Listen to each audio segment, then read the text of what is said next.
Good morning student, welcome to our YouTube channel RDS online classes from कविता त्रिवेदी।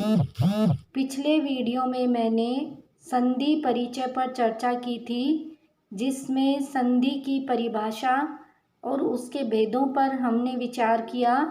आज के video में हम संधि का पहला भेद, स्वर संधि की परिभाषा और स्वर संधि का पहला भेद दीर्घ संधि की परिभाषा और उसके उदाहरण पर चर्चा कर रहे हैं।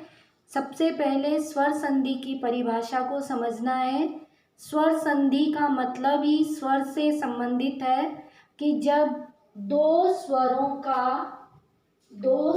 का परस्पर मेल होकर एक नया स्वर बनता है, यानी दो स्वर ही मिलेंगे स्वर संधि में, दो स्वरों के मिलने से एक नया स्वर बनेगा, वही स्वर संधि कहलाएगी। स्वर संधि के भेद, स्वर संधि का पहला भेद आता है दीर्घ संधि। इसके नाम से ही इसकी पहचान है। दीर्घ का मतलब होता है बड़ा, यानी चाहे छोटा या बड़ा स्वर मिले तो भी बड़ी मात्रा बनेगी, छोटा स्वर मिले तो भी बड़ी मात्रा बनेगी, चाहे एक बड़ा और बाद वाला छोटा स्वर हो तो भी बड़ी मात्रा बनेगी, और चाहे दोनों स्वर बड़ी मात्रा के हो तो भी बड़ी मात्रा ही रहेगी। दीर्घ का मतलब ही बड़ा है।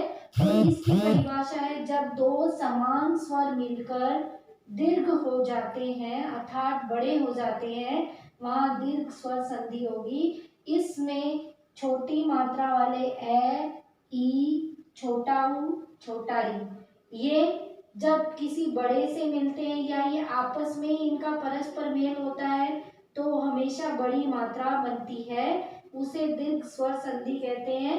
इसके उदाहरण हैं जैसे ए धन ए मिलकर आ ही बना। मैंने बताया था कि चाहे छोटा मिलेगा तो भी बड़ी मात्रा का ही रूप होगा।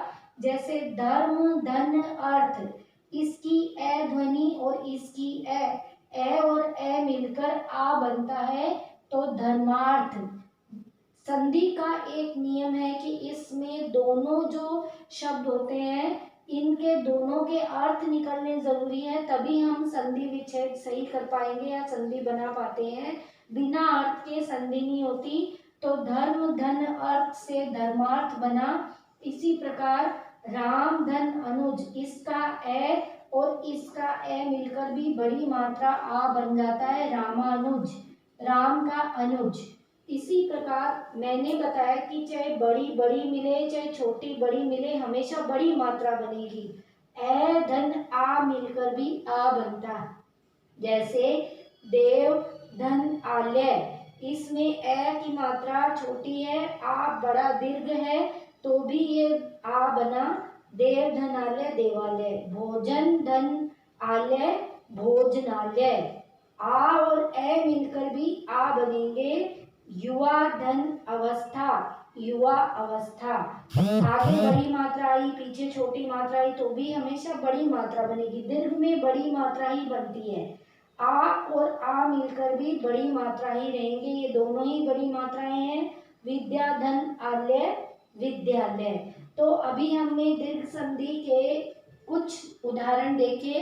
अब हम ई और ई की मात्रा के उदाहरण देखते हैं कि ई, छोटी ई और बड़ी ई मिलकर भी, इसी प्रकार छोटी ई और छोटी ई मिलकर भी बड़ी ई की मात्रा बनती है। जैसे गिरी धन इंद्र, तो छोटी और छोटी मिलकर गिरींद्र। बड़ी ई और छोटी ई मिले तो भी बड़ी ई की मात्रा बनेगी। मही धन इंद्र महेंद्र, बड़ी ई की मात्रा बनी। छोटी ई आगे और बड़ी ई बाद में तो भी बड़ी ई बनेगी। गिरी धन ईश गिरीश, बड़ी ई आगे हो बाद में भी बड़ी ई हो तो बड़ी ही रहती है। दीर्घ का मतलब बड़ा। रजनी धन ईश रजनीश। इसी प्रकार ऊ या ऊ का मेल होता है तभी भी बड़े ऊ की मात्रा बनती है। गुरु धन उपदेश, तो गुरुपदेश, ये जो मात्रा होती है ऊ की ये छोटी होती है, और ये जो गोल होता है ये बड़े ऊ की मात्रा होती है रह में।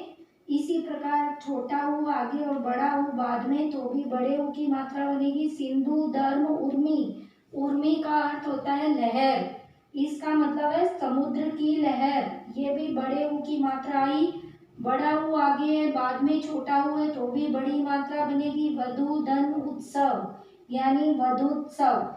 और बड़ा ऊ आगे है, बाद में भी बड़ा ऊ है तो बड़ा ही रहता है, जैसे भू धन ऊर्जा यानी भूर्जा यानी जमीन की गर्मी, जमीन का जो ग्रीष्म गर्म होती है जमीन, उसकी ऊर्जा जो होती है उसको भूर्जा कहते हैं।